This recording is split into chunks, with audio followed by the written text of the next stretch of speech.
Stand by to launch FanStream Sports. 3, 2, 1.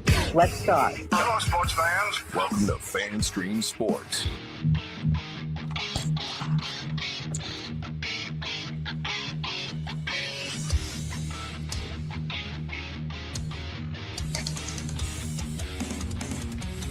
Hello, everybody. Welcome into another edition of From the Rough. It's America's favorite golf podcast right here on FanStream Sports.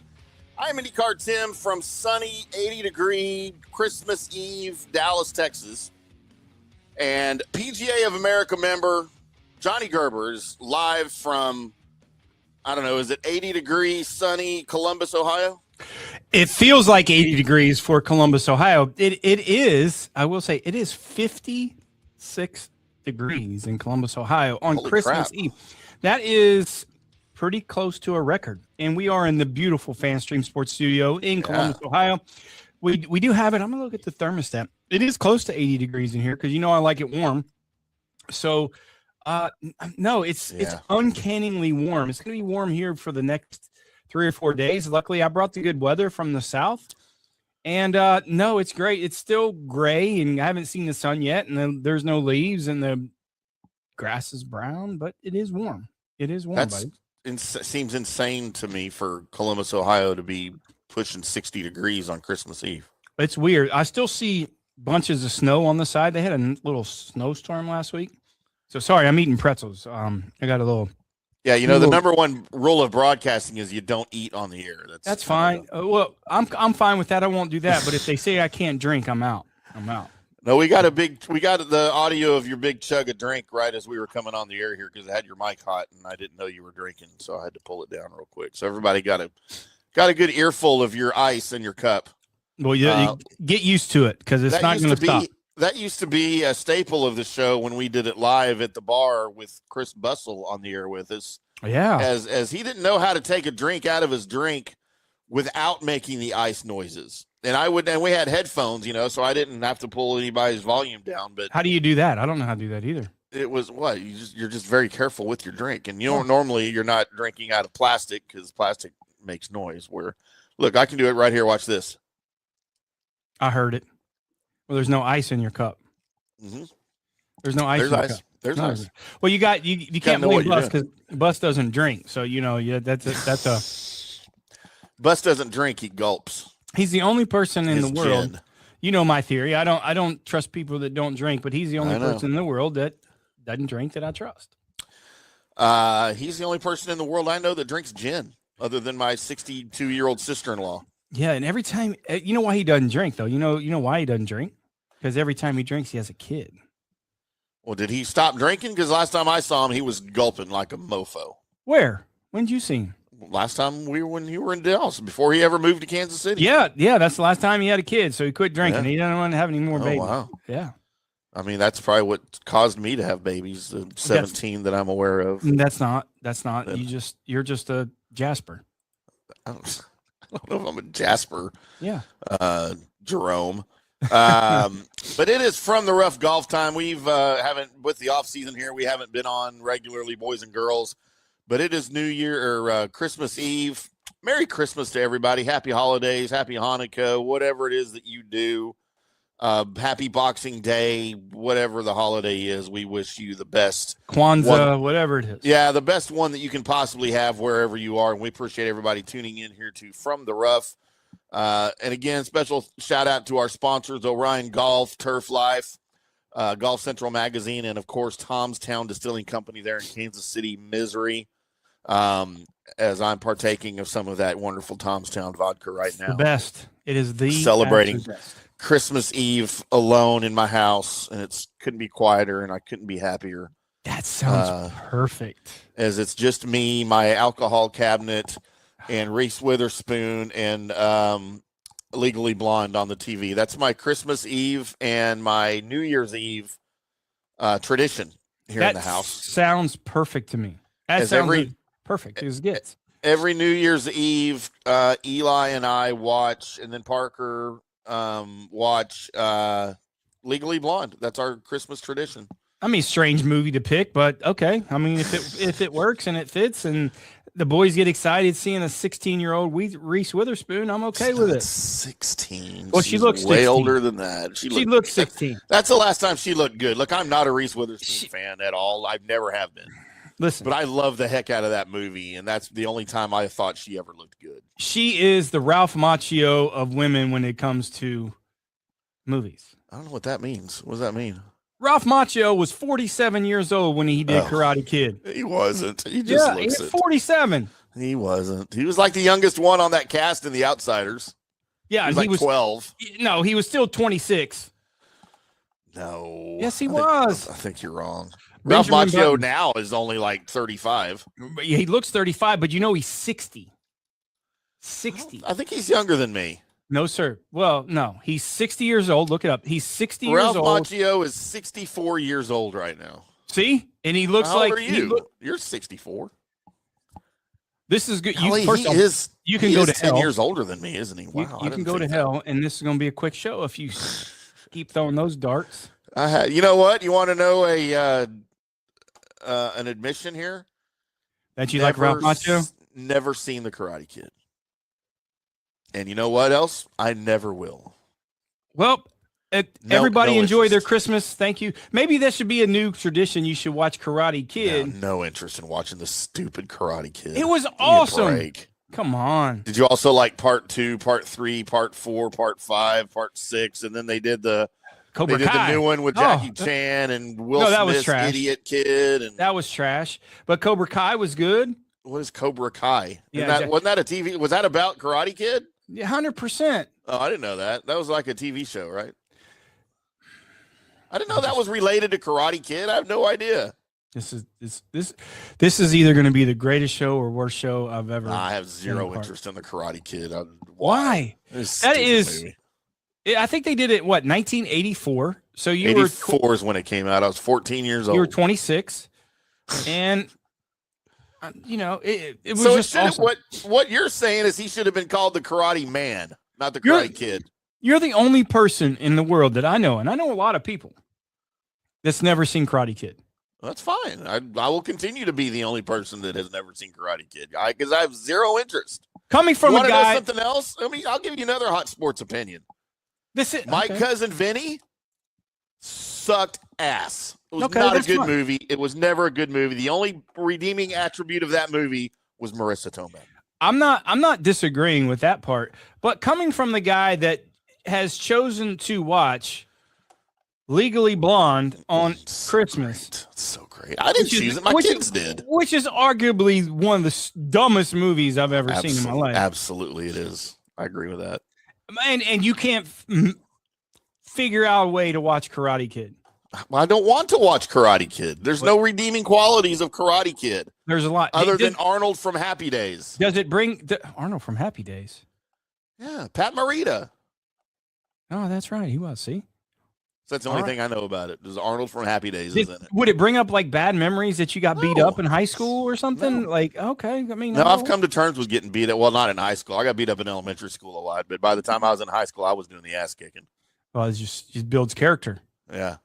It just builds character. I learned how to punch back by middle school. See, if you would have watched Karate Kid in '84, you would have got out of that 12-year-old scenario. No.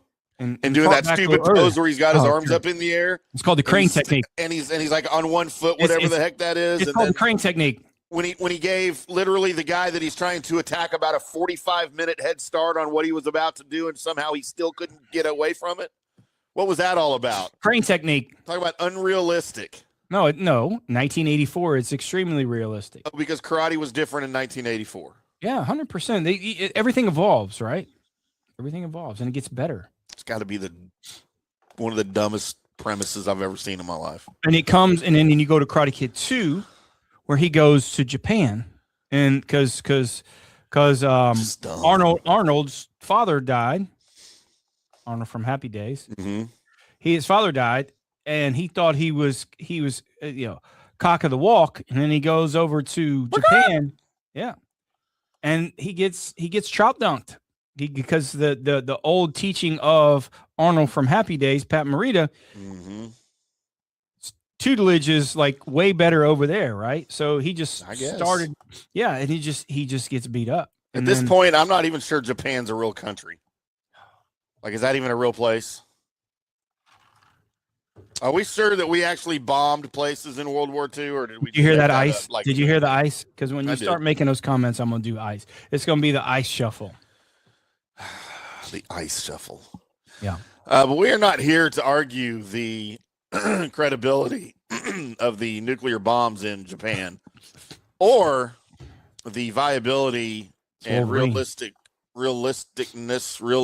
of the Karate Kid or the age of Ralph Macchio.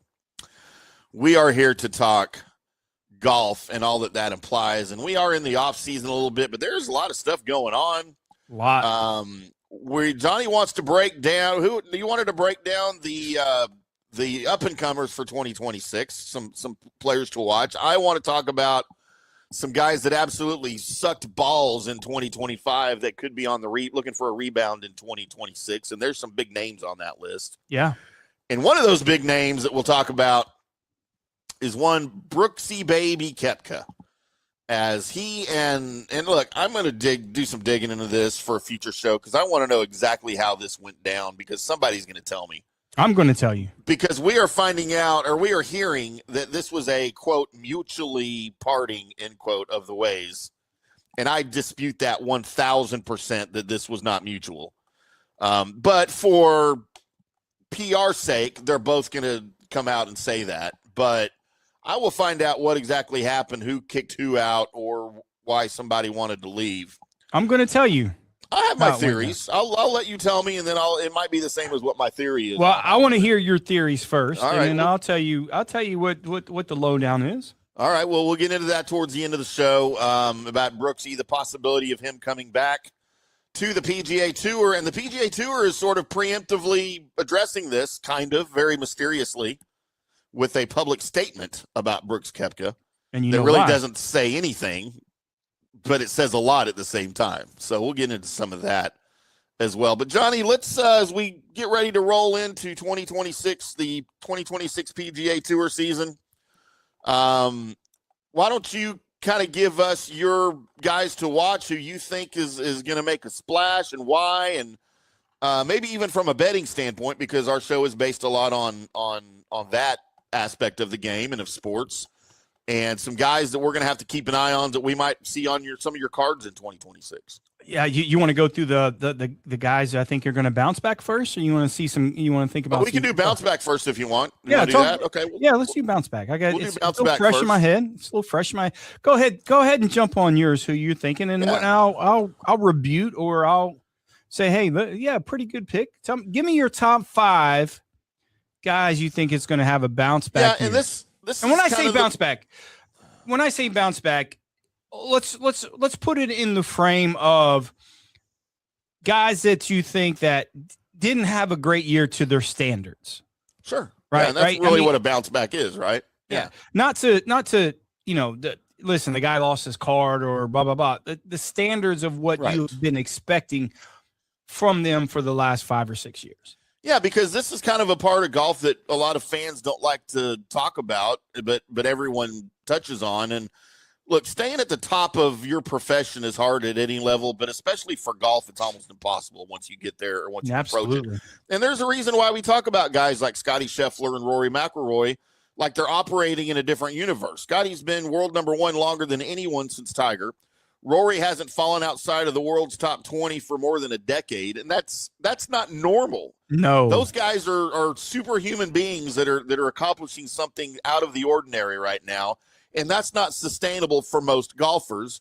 And it shouldn't look that easy because it's not that easy for a lot of these guys. So when it does look that easy for a few guys, the rest of the sport has to sort of absorb the fallout a little bit because if someone's dominating, that means someone else is slipping. Yep. So what I'm talking about with guys that might have a bounce back year are guys that maybe were close to the top of the game or were approaching the top of the game and then had, like you said, by their standards, a subpar season for whatever reason. It doesn't have to be just performance. It could have been injuries, whatever that caused that. And guys that we're looking for that could possibly remind us in 2026, number one, how bad they really were in 2025, but then again, how how they're on the right trajectory now in their version of their ebb and flow for their career, they could be back up near the top in 2026, if that makes any sense. So great soliloquy. Great explanation. I tried. I tried really hard. So the first guy I want to talk about is a guy who I think his talent hasn't left, but he was just dealing with a massive confidence issue in 2025. So let's start with Wyndham Clark. He started 2025 as the world number 7. He ended 2025 as the world number 41. And by anybody's standards, that is a free fall of epic proportions in the rankings. And the way I feel about Wyndham Clark is I don't think he forgot how to play golf, but the numbers of his game kind of tell a different story. His iron play dipped to be the worst since 2022 for him, and his driving and putting regressed to pre-2022 levels for him. And to me, it all pointed at timing and rhythm and confidence. And the only thing that saved his season last year from being an epic failure was a short game. Because without that, we'd be talking about a far uglier season for him in 2025. He had 2 top 5 finishes in 25 starts, and that's not what you expect from Wyndham Clark. And that's not the resume of someone who's completely washed. But the key here for 2026 is apparently a new swing coach. As he tries to recalibrate his game. And I think he's a guy that can find his rhythm and bounce back in 2026. Yeah, you look at it, 2020, 2024 U.S. Open champion at LA Country Club. You look at a guy like that, you wouldn't think he had a great stretch for about 15, 16 months. You look at his golf swing and you wonder how he can miss it. Wyndham Clark historically has struggled with confidence. And, that might sound weird to the general population who watches golf, that the PGA Tour players struggle with confidence, especially, a year earlier, you're winning a U.S. Open, you're top 5 in the world, you're playing every opportunity you're playing. The weird part is, how do you go? I want to say this correct. How do you go from winning the U.S. Open and tearing up a locker room at Oakmont the following year in the U.S. Open in a 12-month span? Like, man, something's wrong. Yeah. That's not confidence. That's some personal things that you're going through in your life that is not allowing you to perform on a golf course. For you to do those things and get that upset, there's something in the backstory of him. This isn't a golf issue for Wyndham Clark. It's a personal issue with Wyndham Clark. You just don't do those types of things in a historic place like Oakmont, tearing up the locker room, getting banned, having all these headlines from a U.S. Open champion that won the year before. So I'm not sure if it's uncharacteristic of him, because I don't really know Wyndham that well, even covering the tour, being on site. I know he's a different guy. Going from, kind of, shuffling around some, family issues. I mean, that's historically, people can go on and check what has happened with his family issues and things like that at Oklahoma State, and then going to Oregon, things like that. So listen, I don't know if Wyndham Clark is a bounce back guy. He's shown some signs of light, like in the fall, he's played better. I think I don't think it's a course thing. If he can figure out the things off the golf course in his personal life, Wyndham Clark could have a better year than 2025. He's not the type of guy that I like to root for when it comes to that, just because there's certain things as a golf professional, even a PGA carrying the torch for PGA Tour, there's just certain things that you do not do and that are unacceptable. And it's going to take a long time to get back to what he did was unreprehensible. I didn't reprehensible. That too. All 3 of those things. But he's not going to get an invite or play in the member guest at Oakmont anytime soon. No. So he's probably okay with that too, by the way. I don't know. I mean, it's one of the, like it or not, like Oakmont or not, it's one of the historic places in the realm of golf. You just don't do what you did. Well, maybe they shouldn't make it so hard for guys then. I'm all for hard golf, but let's be realistic and let's not just try to make it a joke, because they made Oakmont a joke. And I'm not excusing what he did, But that tournament was an absolute joke. It was a joke for golf. Listen, it happens one time a year, and the bottom line is this: if you think it's too difficult, you do not have to play. They're not forcing you to play golf at Oakmont. Right. You can choose not to. You can say, this is too hard. I do not want to play.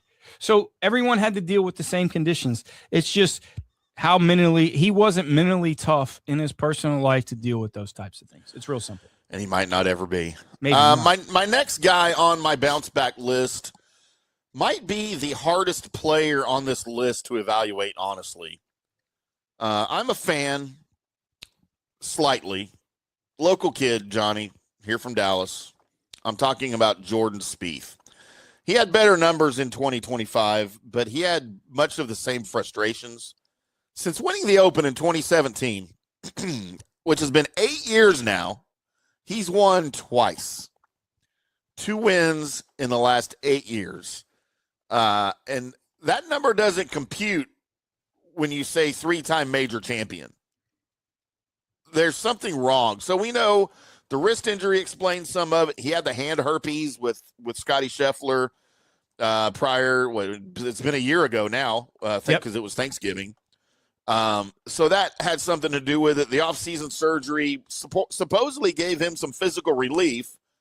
And this is kind of where I'm frustrated with it. In 2025, Jordan Spieth gained strokes in all 4 major categories, which on paper is progress, but in reality, it felt like garbage time stats. He was never in contention. He was never hunting wins. All he was doing was hanging around. And hanging around. For Spieth, that's not enough. And if he's going to bounce back in 2026, he's got to start with his irons. You don't know that movie either. No, I don't. So he's always been a separator. After we're done with Spieth, I want to know what that was. But when he's elite, man, he's just carving up courses. His approach shots are as good as anybody. He looks like Scotty Scheffler out there when he's playing elite.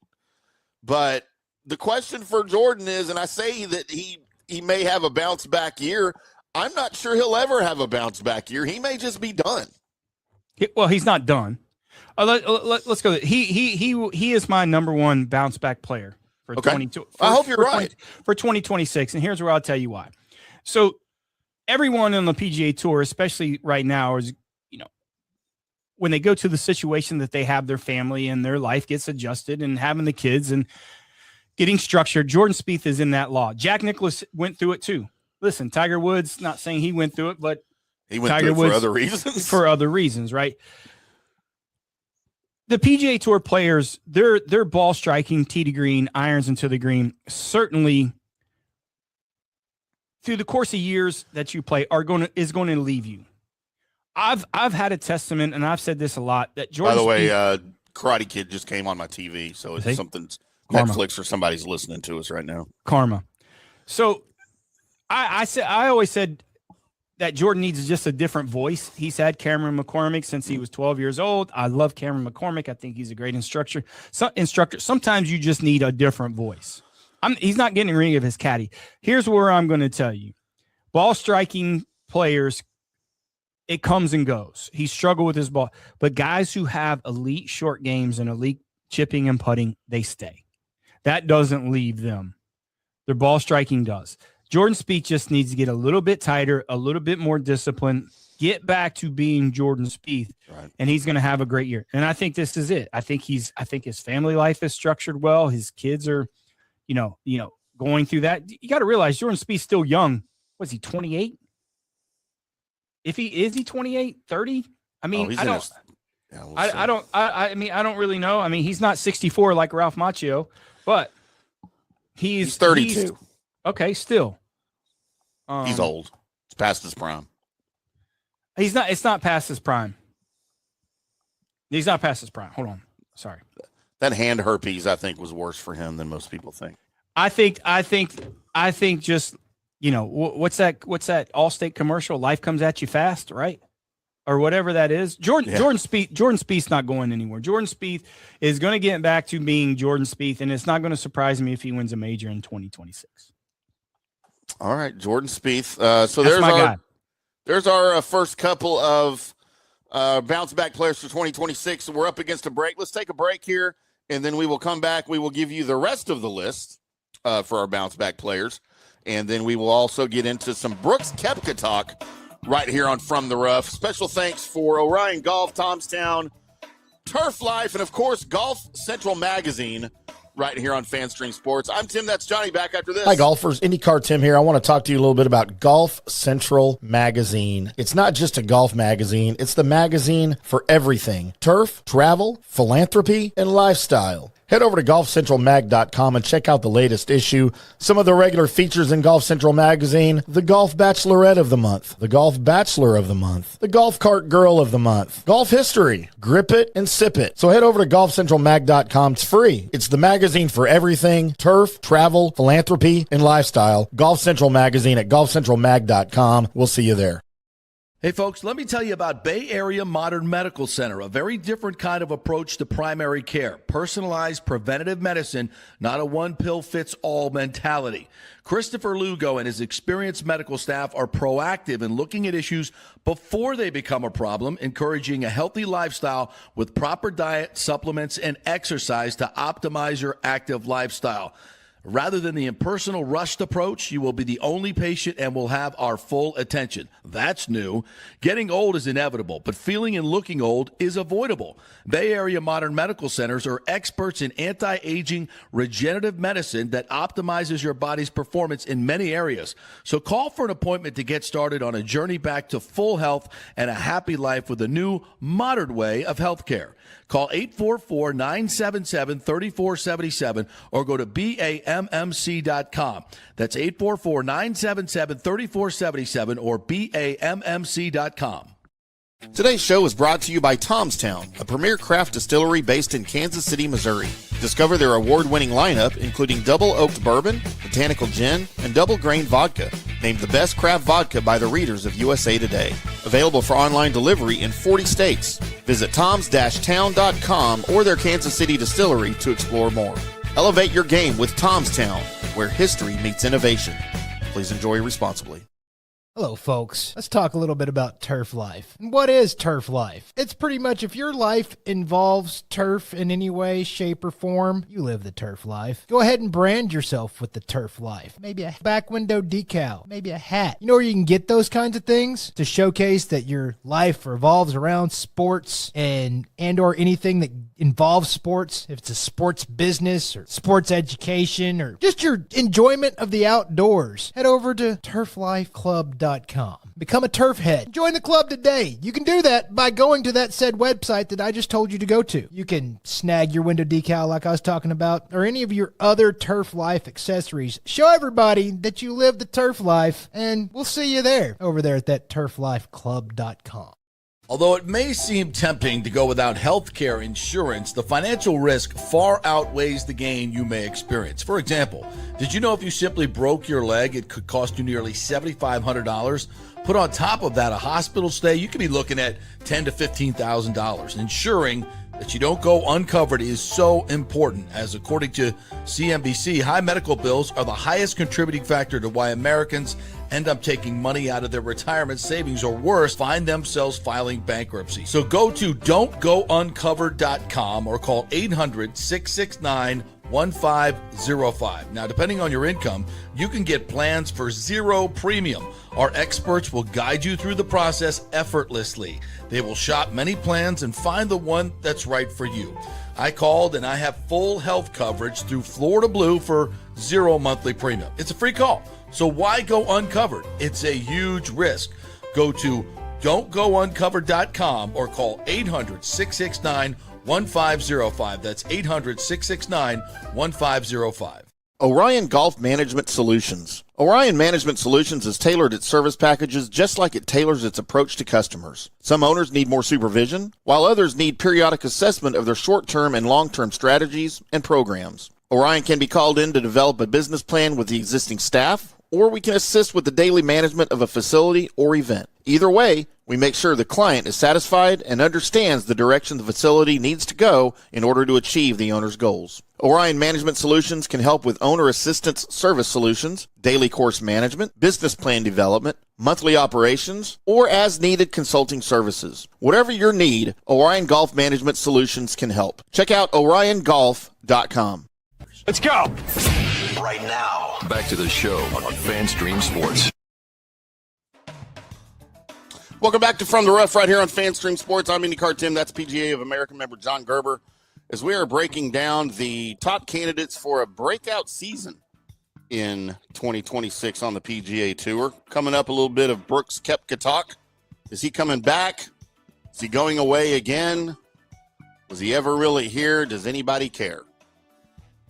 Is there a guy who has alienated more of a fan base in his professional career than Brooks Koepka? We'll talk about all of that. Brooks Koepka.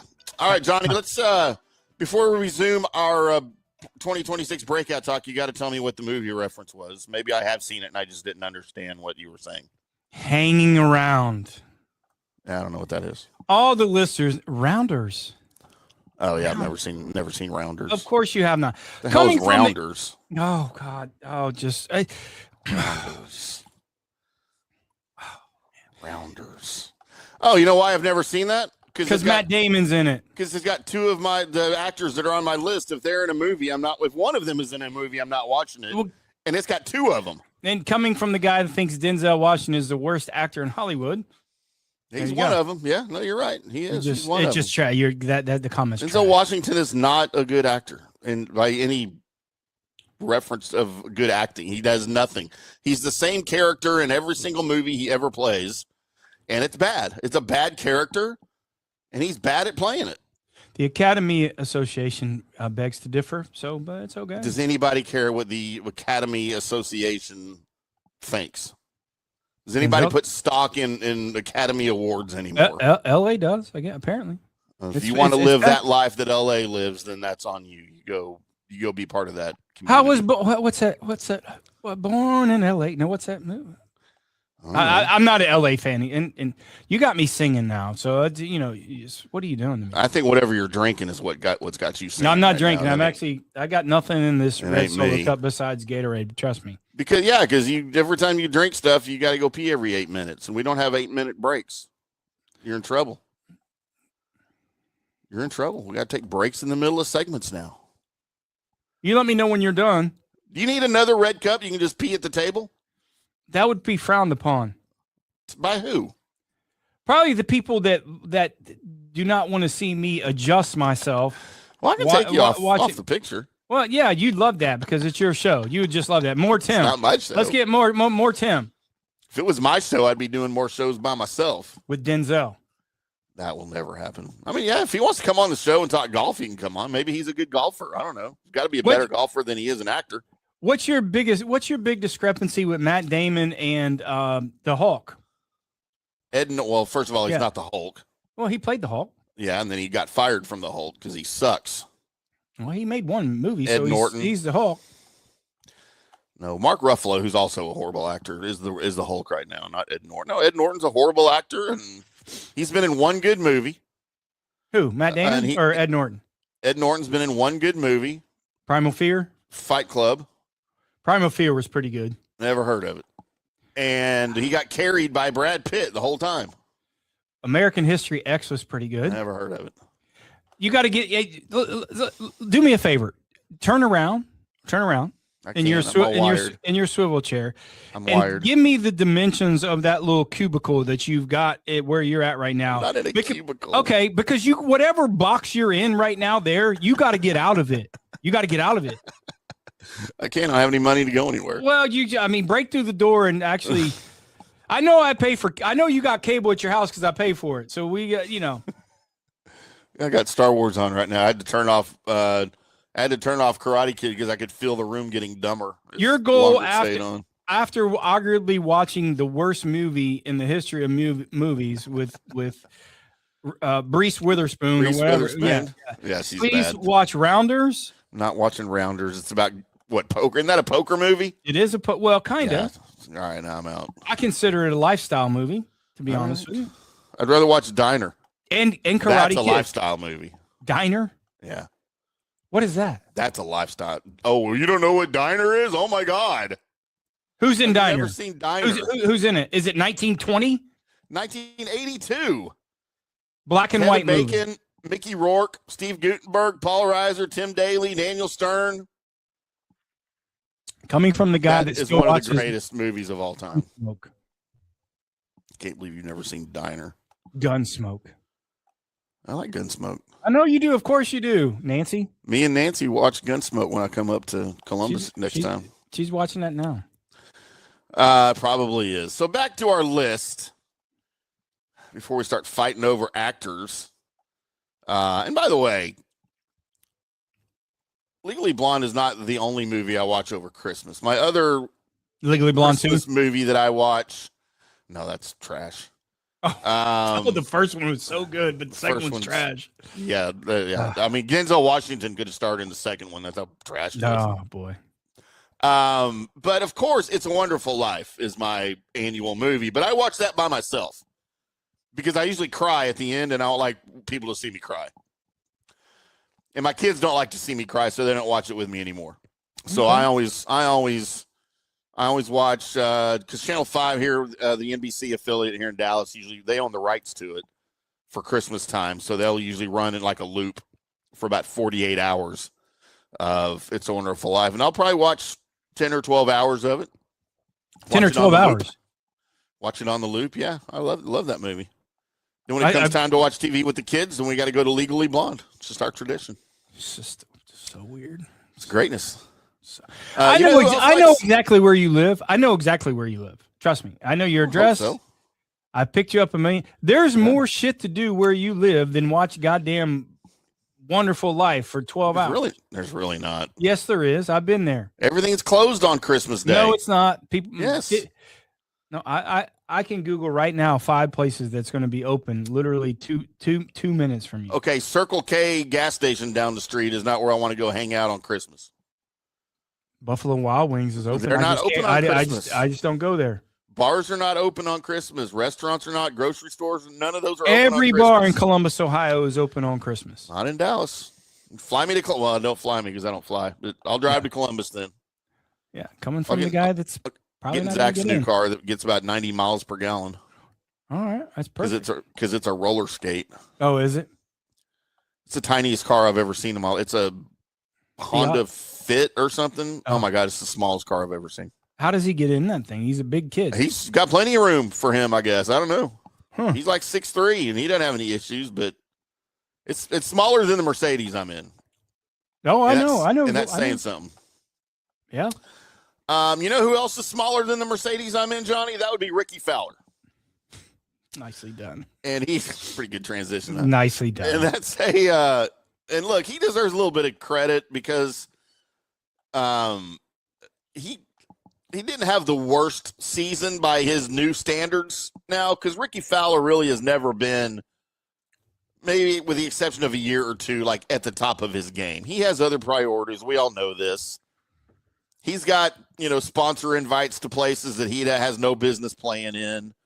And he's got distractions other than golf. And I get it. He wants to be a motocross racer still. I get it. He can go ride motorcycles. But I think he's going to have a good year in 2026. I think it'll be a slow start, but I think overall, Rickie Fowler may be on our list of guys for a bounce back by their definition. I'm not saying he's going to have 10 top 10s or anything like that, but compared to his previous few years, I think he's going to have a little bit of a comeback in 2026. Yeah, I mean, after winning 2 years ago at the Rocket Mortgage, obviously everybody thought Rickie's back. The game of golf is better when Rickie Fowler is better, which is great. Same with Jordan Spieth. There's a handful of guys out there. The game is better when they're playing well. Rickie fits that category. How do you, not just you, but people in general, how do you dictate coming back? He had a solid year. Rickie Fowler is never going to be short of getting spots on the PGA Tour. He's going to get plenty of exemptions. He's going to have plenty of opportunities. But Rickie Fowler is a guy, you hit it perfect. He's the guy that is golf priority for him. Yes. Is it number one priority? I don't know. He's ultra talented, and he's going to be that guy that's going to win once every couple years, be in the middle of the pack. Changing of the top 125 to 100 might be a little bit different. Yeah. He might have to play some alternative events to get there. So the talent really has never left Rickie. It's just a matter of I don't have that. I don't have the high expectations of Rickie Fowler like you do. I just don't. I think he's a middle of the road player. I think he's always going to be that way. I think he's a fan favorite, and I think he splits his time between. He's the richest guy on the PGA Tour off the golf course. The golf course. I don't know if people understand that or not. I didn't make it up. That's fact. Okay, so where does your motivation come from? Yeah, he's ultra talented. But he's going to be the guy that finishes 75 to 100 for the next 10 years as long as Rickie Fowler wants to play golf. Right. It's just what he is. Yeah, and I think Rickie's talent level is near the top. Yeah, I think agree. he's got talent just as much as Jordan Spieth. I think he's up there with, or could be up there with Scotty as far as just raw ability in his body. But he's not as driven as some of these guys to be as successful as some of these guys because he doesn't have to be. Right. He doesn't need it. That's not his goal.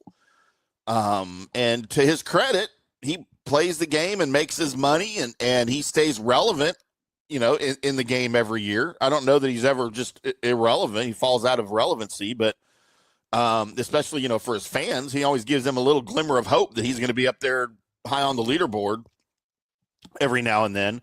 But, to his credit, he plays the game the way he wants to. He uses it for what he needs to use it for. It's a means to an ends for him. And it's an avenue. It's an avenue. And so, you know what? Good for him. Yep. And that's all we need. Now, though, we get a little uncomfortable in the conversation because another one of my favorites, Johnny, is on this list. And Tony Finau is now 36 years old.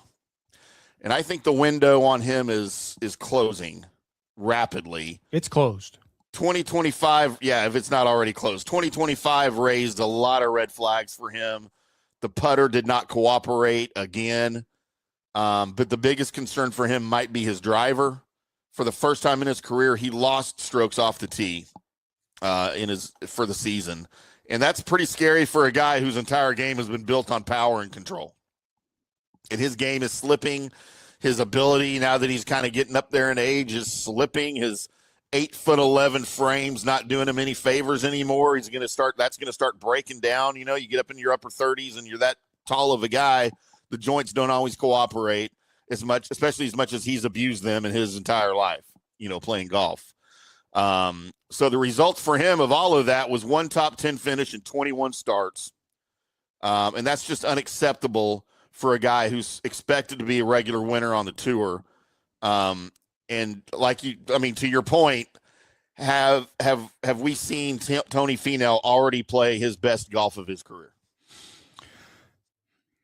I'll start this way. I'm a Tony Finau fan. Mm-hmm. If there's anyone that's playing the PGA Tour right now or is playing professional golf that could benefit from going to LIV, it would be Tony Finau. Oh my gosh, yes. Tony Finau, and I hate saying it. I hate the people Tony Finau is not going to win a major. No. Tony Finau can figure out a way to feed his 100 kids like you have. I mean, I don't know. If anyone, I hate to see him go because I like Tony. I'm a Tony fan. If you know anything about golf, I followed Tony for a long time. Mm-hmm. If anyone can benefit from going to LIV, and I know there's offers out there for Tony Finau, it would be Tony Finau. And don't be surprised if he goes.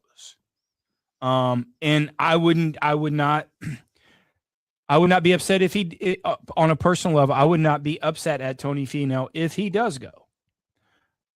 It's a business move, right?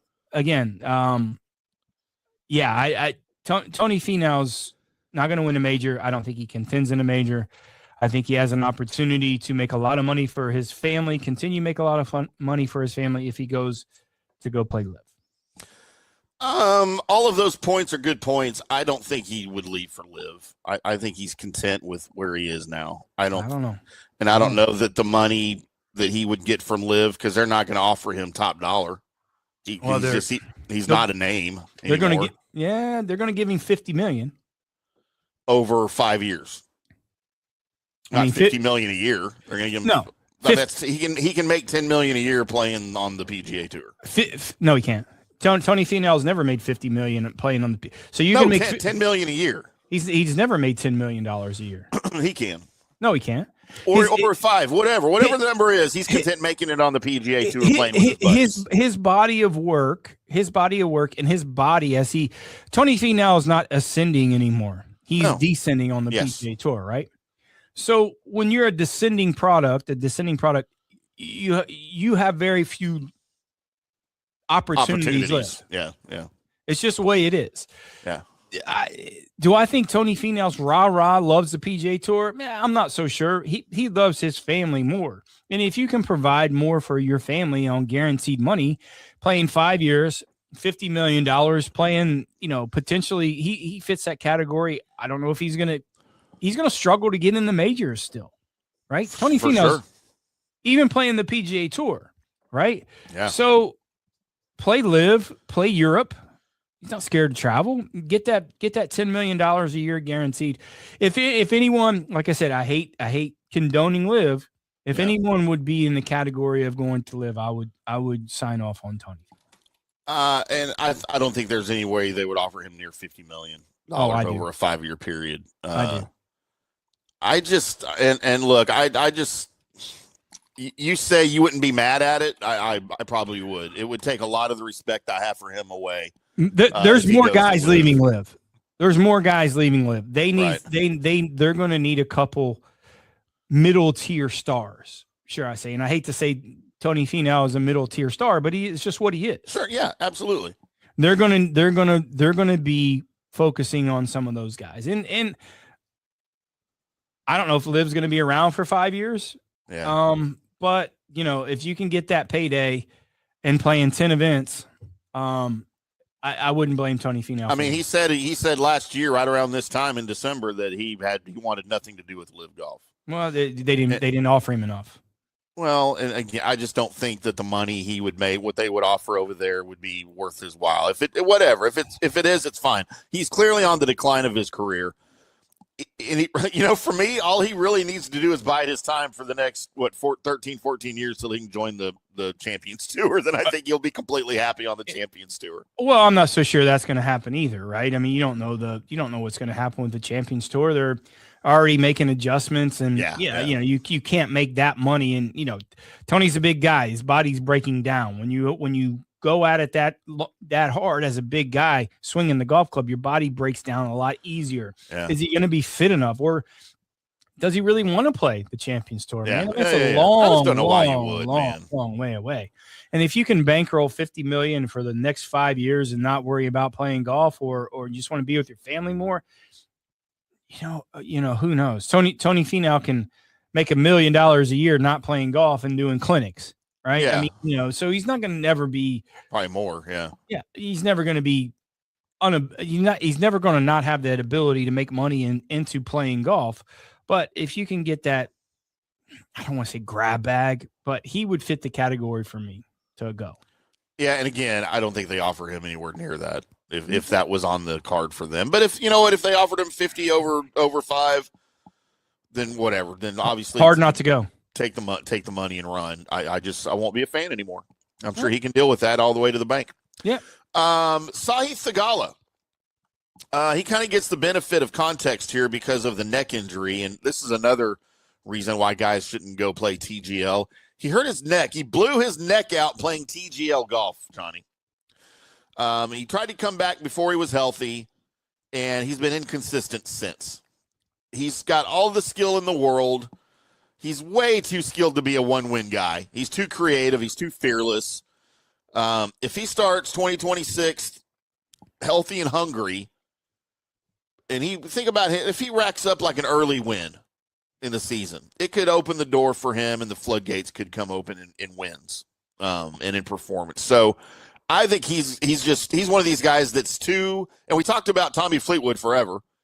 He's too good and too talented to not have ever won on the PGA Tour. And look how long it took him, right? Well, Theegala's already got the one. So I just think at some point the floodgates open for this guy, and I hope it comes early in 2026. Yeah, I mean, injuries are tough. I think he just got married, right? With last year with same kind of scenario with Akshay Bhatia. They kind of they fit the same mold to me. Ultra talented guys, hit it far, getting settled in their tour life. It surprised me he hasn't won more, but again, he's ultra talented. He lives by how well he drives the golf ball. And when he drives it long and wrong, it's a tough combination for a guy like Theegala, because his short game and his chipping and putting is kind of the polar opposite of Jordan Spieth. Can't rely on that as well as some of those guys. But yeah, I mean, injuries are going to plague Theegala for his career. How he adapts to that and is able to play well, that's going to be the challenge for him. And then finally, our last two guys here on my list, Johnny, of guys that could possibly break out. Max Homa and Will Zalatoris. And these are two very guys that are on the list for very two different reasons. Max Homa has had to change everything about his golf game. He's changed his clubs, his swing, his grip, his coaches, and that can be a very risky proposition. But for him, I feel it was very necessary because he was in a ditch he was not pulling out of. And despite all of that, he still showed a few flashes. He still contended at the PGA Championship. He had a strong fall before an ankle injury shut him down. He's got Mark Blackburn back in the picture, and I feel like he's on pace with all of those changes to find a little consistency. He can be his old self that I can cheer for every week again and put him on my card every week again. And with Will Zalatoris, I think the biggest question for him is, can his body hold up? That's where he's struggling. Can he stay healthy? And for him, nothing else matters. Two polar opposite reasons why they potentially could come back. Zalatoris, body broken down, but certainly strong mentally. Max Homa, soft mentally, tried to make changes by choice as opposed to Zalatoris making changes by necessity because of his body, right? Yeah. How healthy will Zalatoris get is, he's went through this before. He tried to come back, came back too early, had to shut it down again. So is the rest enough for him? I have, depending on these next probably month, to see where he's at and see how he speaks in terms of his body. If Will Zalatoris is healthy, he will have a big year. Max Homa, you need that's your guy. It's my guy. He doesn't need a swing coach. He needs a mental coach. Mm-hmm. So, you're looking at two different guys that have two different reasons why they would be successful. I'm cheering for both of them, especially Max. He's a little quirky and corny for me, but super talented. And, he did kind of the cardinal sin what a lot of these PGA Tour players do. They go into it and have success and don't think what they have is going to be good enough for them to continue. So, they're two different scales of types of players, but I'm rooting for both of them. I am too. That all said, Johnny, why don't you throw at us some of your guys to look out for 2026 that we can maybe place some wagers on and get a good feel for in the upcoming season. Yeah, if you're looking at some guys to kind of root for at the beginning of the year, maybe some of the rookies that some guys maybe not heard of, we're going to pinpoint one guy, Christo Lamprecht. Christo Lamprecht is a guy that's played at Georgia Tech. He is 6'8", 230 pounds. He will be the longest player on the PGA Tour, overtaking his fellow countryman, South African kid, Aldrich Potgieter. He will be the longest player on the PGA Tour. He was the British amateur champion, kind of fits that mold of, really good players. All-American, obviously. At South African, right? Yeah, South African. Yeah. Did I say that? Yeah, well, I was trying to remember where you said the same as Aldrich Potgieter. I was trying to figure out where he was from. I can remember. Yeah. He's going to have a presence on the PGA Tour that people that the kind of casual fan doesn't really know. Mm-hmm. Walking down the fairway, he's bigger, he's stronger, he's fitter than probably anybody on the PGA Tour. So when you look at that and a guy that's going to be able to dominate golf courses, the PGA Tour fits him, and it's weird to say, way better than the Korn Ferry Tour fits him. A lot of these guys he's already got a win on the Korn Ferry Tour, right? Yeah, he won to get his rookie to get fully exempt. So he played Korn Ferry last year. Like I said, he's got plenty of PGA Tour starts. I think he's probably got 20 starts on the PGA Tour just from his amateur career, Monday qualifying, playing a couple U.S. Opens, obviously played. So he's seasoned enough at 25 years old to be able to handle. He's just not coming in, eyes wide open. Like he gets what it is, and the dominance he's able to create from tee to green, from tee to fairway, and to be able to dominate golf courses as far as he hits it. You're going to see some stats on the PGA Tour that you've never seen before from a guy that can not only hit it far, but can actually really play. In opposing a guy walking down the fairways at 6'8", 230, the crowds are going to flock to him. Right. They just are. And you'll see him on our card a lot, especially at the beginning of the year. Look at maybe kind of pinpointing him at a place, maybe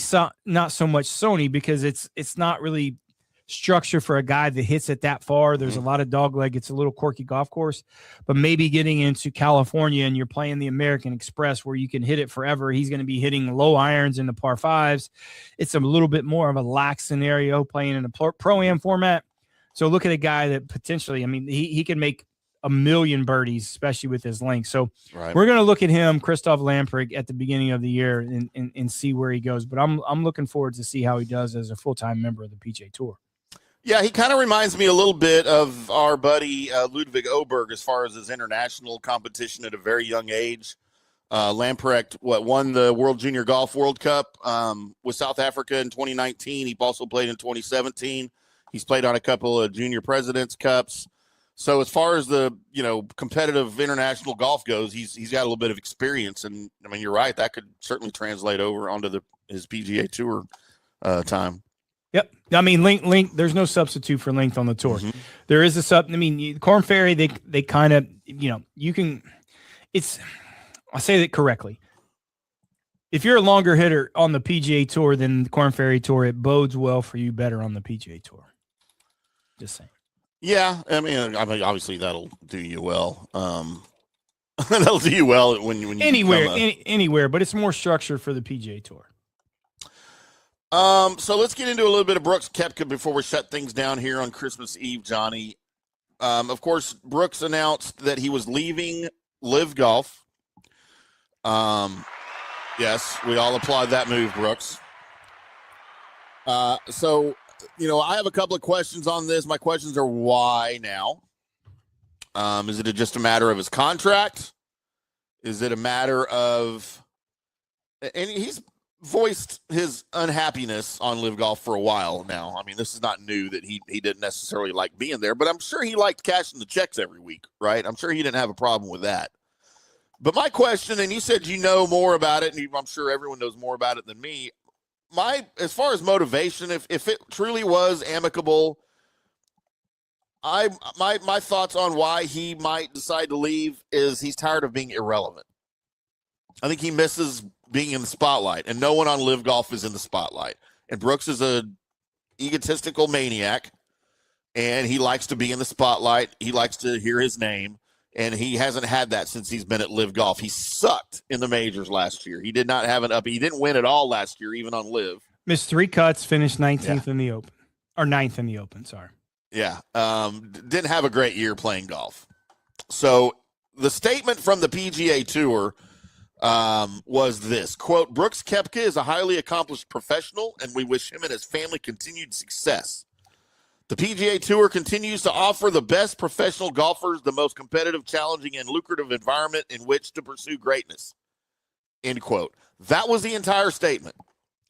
So this is curious because why would the PGA Tour release a statement about Brooks Koepka leaving LIV? Like, it has nothing to do with the PGA Tour. They didn't openly, address, is he coming to the PGA Tour? Is he not? Would you welcome him back? Obviously, if he wants to come back, there's going to be suspensions involved. There's going to be all sorts of things that he's going to have to deal with unless he can come to some agreement with the tour, aside from all of that. He's the highest profile name that would have come back from LIV Golf, without question. Bryson. Bryson's probably a little bit more, but I get. Well, Bryson's not back on the tour though. Yeah, go ahead. I'm saying that if he leaves LIV to come back, yeah.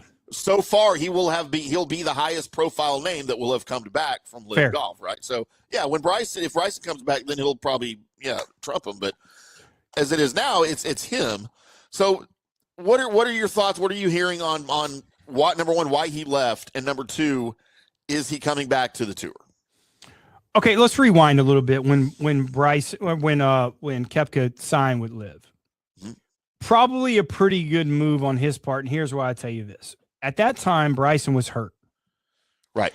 He had no idea if he was ever going to play golf again, especially at a level of being a PGA Tour winner. He didn't know. He was in flux. He was hurt, going through surgery, struggling, didn't know. When you get that offer and them telling you, hey, listen, you can come here for XYZ, 100 million or 120, whatever that number was. All these contracts are completely different in how you sub it out. And, some of these guys, you get 100 million, that's your threshold. And whatever you win, it's deducted from what they pay you. Right. It's just what it is. So every contract's a little bit different depending on who you are, which is kind of strange. And, it's whatever. As a business move, if I was Brooks Koepka, I would have probably taken that too. But having something in my contract saying, listen, what's the exit? Every one of these guys has an extra exit strategy or an exit clause for them. If they're not, they're stupid. And these guys, they're probably not. They're not stupid when it comes to, except for Phil. He sells himself to the devil, and it's just what it is. So as a move, getting $100 million, not knowing if you're going to play golf again, especially at the level of the PGA Tour, I thought it was genius of Brooks Koepka. And if you know me, I'm not a Brooks Koepka fan. And for me to say Brooks Koepka and genius in the same sentence, that will probably never happen again. Right? It just won't. Sure. Okay. So let's move a little bit forward. And this is where I think the PGA Tour is going to get stuck in a pickle. There's more guys coming. There's more guys going to be coming. I think Jon Rahm's the next guy that's coming. Bryson, who knows what Bryson's going to do. Okay. So you can make this a hot take or not. I haven't confirmed this. This is what I think. This is my opinion only. And it holds a lot of ground. The PGA Tour is struggling with sponsorships. They are. They're losing tournaments. They're losing sponsors. They're struggling to get sponsors. Mm-hmm. Why do you think they're struggling to get sponsors? Because some of these events don't have the big names. They want the big names. So let's make it a little bit singular. You're looking at a tournament like Cognizant last year. They used to be the old Honda. Honda was for years. They left. Home of Brooks Koepka. It's where he lives, West Palm Beach. Mm-hmm. There's a scenario that's probably going to happen, and it's probably going to happen with other of these PGA Tour guys. That's where they live. Jon Rahm, I'll look at, and we'll talk about in a second. If Cognizant, a new sponsor, goes to the PGA Tour and says, "Hey, listen, we want Brooks Koepka to play in our tournament, or we're not going to continue our sponsorship," what do you think the tour does? They're going to move. These guys are going to start moving in that direction. Brooks Koepka is already exempt for the majors. He can play the majors. Right. But some of these other events, to help them boost ratings, sponsorships, getting more people. The Cognizant in West Palm Beach at PGA National was one of the least attended events in 2025 on the PGA Tour. How do you think that would be better if Brooks Koepka was there? A million times. So you look at a sponsor, like some of these sponsors even going forward. Okay, John Deere, maybe there's a clause in there say, hey man, Koepka, you got to play John Deere. You got to play some of these events to come back. No one knows what the penalty is going to be. Right. Is it to give the money back? Is there a penalty? That will be the PGA Tour's board to decide. But I will tell you this, there's no one's going to know besides the PGA. They're not going to release what the penalties are for these guys to come back, but they're coming. I'm telling you, they're coming. The high names are coming, and the PGA Tour wants them to come because they know they can't say it out. Hey, we want these guys. They can't say it out loud. They can't. But some of these sponsors are going to push. I mean, Phoenix, Waste Management, they make plenty of money, but they can certainly, as much leverage as they have, say, listen, if Jon Rahm doesn't play in our tournament, we're going to cut our sponsorship. That's the leverage these sponsors are going to do. And that's one of the things that's going to get these guys to come back and be able to play the events. Listen, these guys want to come back. Mm-hmm. Trust me. There's 20, 15 guys that want to come back. They do. Miko Pereira, that just retired, that might have been in his clause to retire, right? Yeah. Hey, I'm going to retire and I'm going to come back in 2 years and try to play the PGA Tour again. Who knows? Listen, the behind closed doors, the closet talks, the closet contracts. I don't know. Most 99% of the people in the know do not know. But there's going to be pushes and leverages made for these guys, especially Brooks Koepka not playing, to say, hey, listen, man, I want Brooks Koepka to play in my tournament as a sponsor's exemption. Why not? And then the PGA Tour says, well, he's not a PGA Tour member. Well, okay, we give 1 million sponsors exemptions to non-PGA Tour members anyways. Why are you telling me I can't get somebody in my tournament that I want that's going to boost my exposure and get more people here to get value on my money than why I'm giving you $5 million? That's happening. I'm just telling you that's and how it makes sense. That's how it's going to transpire. It is. So you're going to see more of that. What is the penalty? I don't know if the penalty is giving money back. I don't think that's happened. No professional athlete likes to get money back. They're not doing that. They're not giving money back. Is it, hey, we're going to suspend you for a year? Well, that doesn't bode well for the tour. It bodes well for the PGA Tour to have Brooks Koepka play a tournament, Jon Rahm to play a tournament. So that makes no sense. Right. So what makes sense? I don't know. I think they're trying to figure it out, but I'm just going to tell you the pressure of these sponsors saying, hey, I want to give a sponsor's exemption now in the hometown of Brooks Koepka to bring people to make this event great. Why are you telling me I can't do it? When I can give a sponsor's exemption to non-PGA Tour members anyways.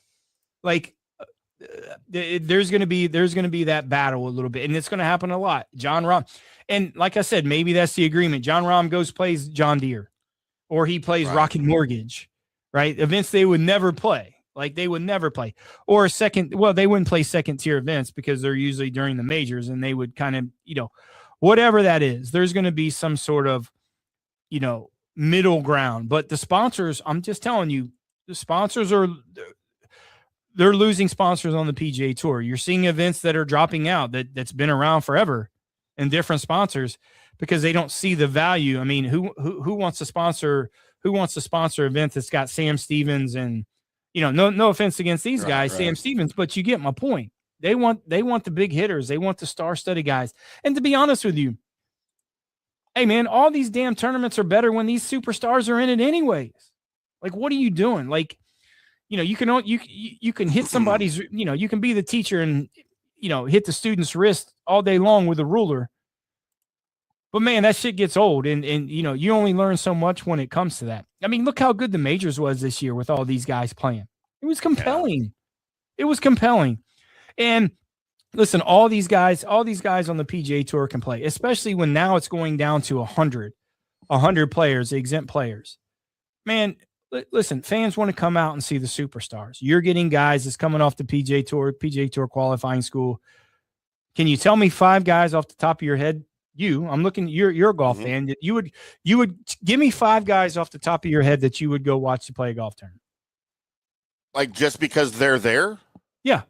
Like, okay, Byron Nelson's fits that mold to a T. Attendance is trash. It's going down. They don't get the players to come there to play. They don't. And the players that are coming down, they're playing the event. No, listen, I'm not dogging those players. They're great players. But would the Byron Nelson be better if Jon Rahm and Brooks Koepka played? I might boycott it just because Jon Rahm was playing. I didn't ask you that. That wasn't the question. I didn't ask you to boycott. Yes, it would draw more fans if guys like Brooks and John. There you go. There, and it would also attract more competition because other golfers would want to come play because they were going to be there. Absolutely. So you see my point. I think that's going to get to the point where, listen, don't be surprised if Brooks Koepka is healthy. He is. He never embraced LIV, just like Jon Rahm. Yeah. They didn't. Bryson does. The reason why you see he didn't embrace LIV is you see Brooks Koepka when he played in the majors. He didn't wear any LIV shit. Nope. He wore all Nike stuff. Yep. Right. So listen, don't be surprised if he plays cognizant, because they're going to push. They're going to push. Say, listen, I'm going to give a sponsor's exemption to Brooks Koepka. If you don't let him play, we're not going to sponsor the event anymore. And I don't blame him. Yeah, and I'm okay with that, to be honest with you. Absolutely. You know, that's an investment for these companies, and I think they, right or not, they're going to dictate ways to promote that investment, right? And it's up to the tour to decide if they want to conform to that, or if they're going to say, look, this is our tour. These are our tour players. This is who's playing. Take it or leave it.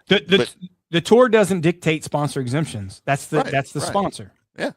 That is the sponsor. They don't have to be a PGA Tour member. Yep. So I'm just telling you, they're in the mix of saying we're going to give Brooks Koepka a sponsor's exemption to play in it as a non-PGA Tour member. The PGA Tour, if they say, well, you can't play. Okay, why? Well, he's not a PGA Tour member. So yeah, that doesn't mean anything anymore. Yeah. No, it doesn't. No, it doesn't. So that's my take on it. You know, listen, bottom line for me is, you know how I feel about Brooks, lineage of Brooks, taught him in junior golf in South Florida.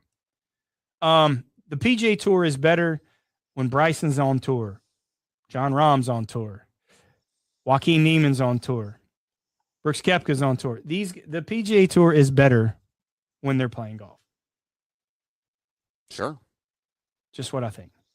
Maybe we'll finally get rid of all of these fair weather casual golf fans that say, I never heard of that guy who won before. Well, because you watch 3 tournaments a year. No wonder you don't know who they are. Yeah. How good is the Masters? Even it's just the Masters, but when you see all these guys together, even fake ass Phil, I mean, the Masters is still good when Phil's playing, just because, it's just what it is. It's just what it is. And don't be because surprised. you get the fans that are there to see Phil, and that makes it better for everybody there, and it makes it good for good TV, right? With the fan interaction and all that BS.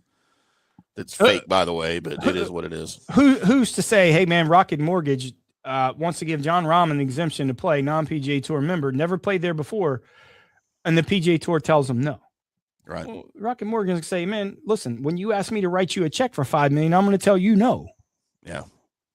Just how it looks. Yeah. So that story certainly is far from over. It will continue to develop with Brooks Koepka, and we'll of course keep you updated right here on From the Rough. And look, golf does not hand out guarantees ever. A player's decline is not typically permanent, but at the same time, resurgence of a player is not automatic.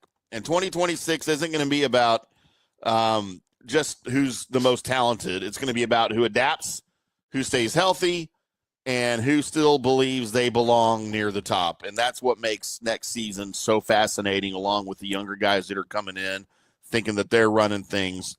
And it's going to be an amazing season. We will be there every step of the way for you, not just with PGA Tour coverage, but we're going to delve into some Korn Ferry, some LPGA, some DP World Tour stuff. Probably won't talk a lot of LIV Golf, but I'm sure it will be mentioned from time to time as it's in the news, as its decline will spread rapidly throughout the year, I'm sure. I can cross my fingers. But we will be there every step of the way, and starting in 2026, Johnny and I plan on bringing you some of the best and most entertaining golf coverage of any show, whether it's a podcast, radio, satellite, or even some of that stuff. And I love all those guys at the Golf Channel, but they can't be funny like we can, because it's not what they do, Johnny. They can't do what we do, but we can do what they do. They can't talk Denzel Washington and Ralph Macchio talk. Certainly not. They definitely cannot, and they cannot give you their opinions on Reese Witherspoon's early career at the turn of the century. At 40. But we can do that right here on From the Rough. All right, well, that's going to do it for us. I am Tim. That is Johnny. Merry Christmas, everybody, or whatever you celebrate this time of year. Happy holidays. Looking forward to talking to you guys starting at the beginning of the year 2026. As Tim said, a lot of more golf coverage. So God bless everyone. Happy holidays, and we will talk to you in 2026. Until then, you guys keep hitting them straight. We'll see you.